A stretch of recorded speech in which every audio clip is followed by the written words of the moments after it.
Hello and welcome to this new video series, in which we are going to show you the basics of working with the Riftbreaker editors. These are in fact the same tools that we used to create the majority of the content of the game.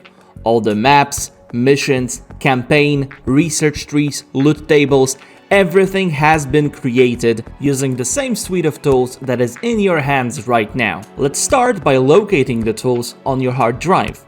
If you are a Steam user, download the tools package from the tools section of your Steam library. To access the tools, you need to find the Riftbreaker folder in your Steam library. In my case, it was the default location: C, Program Files, Steam, Steam Apps, Common, then the Riftbreaker folder. Your Steam library might be located in an entirely different place, so here is an alternative method on how to find it. Open the Steam client and go to your library. Find the Riftbreaker in your games list, right-click on it and select Properties from the drop-down menu. Select the Local Files tab and then click Browse. This should take you directly to the Riftbreaker location on your hard drive. All the Riftbreaker editors are located in the folder called Tools. The first tool we are going to take a look at is the Workspace Editor. It is a very useful program that will help you navigate the virtual file system of our game, copy and modify the files that you need, and then store your mods. Let's launch the program using the Workspace Editor winrelease.exe file. Once you open the Workspace Editor, you will see that its main window is subdivided into two sections. On the left, you will see the entire virtual file structure of our game. Usually, these files are stored in zip archives for quicker access by the game's engine. To make modding a little bit easier for you, the Workspace Editor shows you all the files from all the packs in one place. This makes it easier for you to find the right file for your mod in the game's file structure. In order to start working on a new mod, we need to create its own workspace. By creating a new workspace, you automatically create the entire file and folder structure that your mod will use later on. Let's create a new workspace now and name it test_workspace. Once you hit the Set as Active button, all the other editors will be forced to save their files into the workspace that you chose. When we do so, the Workspace Editor will create the folder Mods and then the subfolder Test Workspace in the root folder of the Riftbreaker. We can now copy any file from the original game and put it into our test workspace. When you add a copy of a file to your new workspace, the editor will automatically create the entire folder structure for that file. In this case, copying the base_lamp.ent file also made the folder's entities, buildings, and decorations in our test workspace. You can right-click all the files and directories in the Workspace Editor in order to view more options, like Open in Windows Explorer or Open in Editor.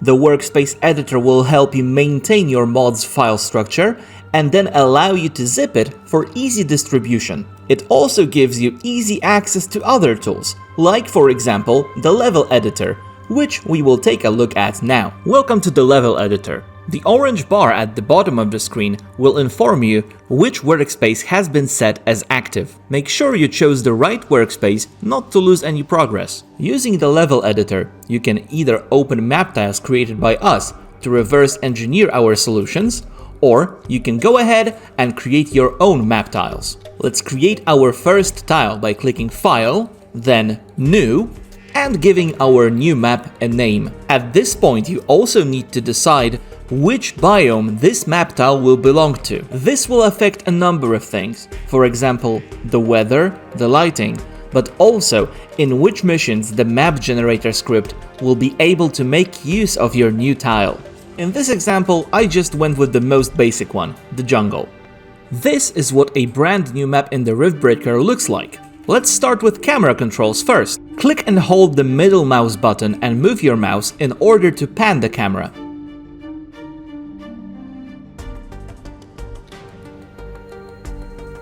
click and hold the middle mouse button and the left Alt key on your keyboard, then use your mouse to rotate the camera.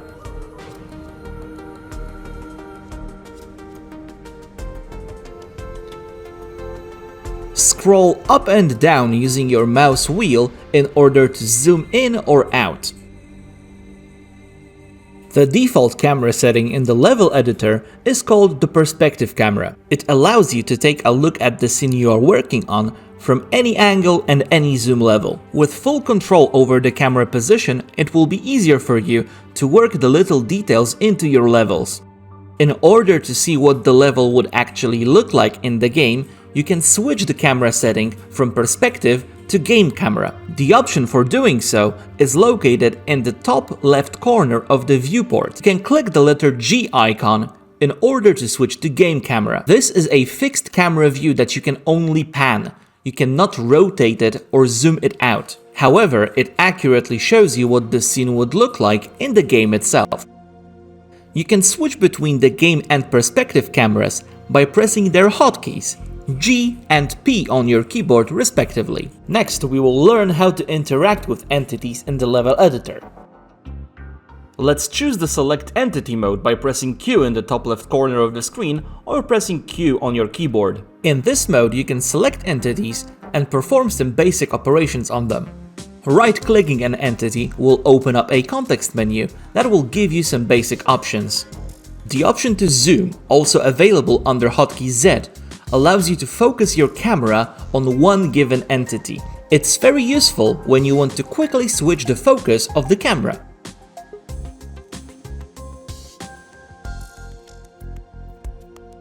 The next option under the letter W is the Move option. This mode can also be activated by pressing the letter W on your keyboard. You will notice that our blue entity now has some gizmos that allow us to move it around in 3 dimensions. Simply click and drag one of the arrows to move the entity in your desired direction. Most entities in the game need to be placed on the ground level. Pressing the D hotkey once will drop the selected entity to the ground. It is very useful because the ground level is not always 0 on the height scale. The next option, available under the hotkey E, is Rotate. The gizmos around the selected entity will turn from arrows to circles. Click and drag any of them to rotate an entity in any given direction. You can fine-tune the position, orientation and scale of any entity by using the transform window in the bottom left corner of the screen. The last control mode you need to perform all the operations on entities on the scene is Scale under the hotkey R. The controls here are pretty much the same. Just click and drag any gizmo in order to apply the change to scale of the entity. Quick tip: if you click and hold the point where all the gizmos meet, you will scale the object in all directions at once by the same percentage. If you wish to go back to the original size or rotation of an object, just right-click it, press Reset, and choose the option to reset the scale or orientation. Highly useful when something goes wrong. Let's go back to the Select mode, the letter Q on your keyboard. Some well-known shortcuts also work in our level editor. For example, you can click and drag in order to select multiple entities at once. You can also copy and paste entities by using the context menu or pressing Ctrl-C and Ctrl-V. The Ctrl-V shortcut pastes the entity at the exact point where the mouse pointer detects the collision with the ground. It is not possible to paste something outside the playable area. Once you select multiple entities by clicking and dragging, you can apply transformations to them at the same time. For example, you can move the entire group at the same time using just one gizmo.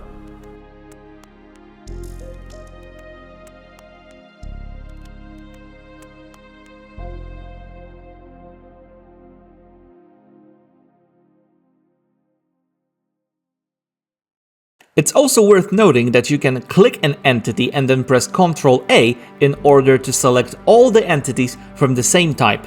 Let's get rid of the excess entities and leave just one in order to present this next feature. Click and drag to select the excess robots, and then simply press Delete in order to remove them from the scene.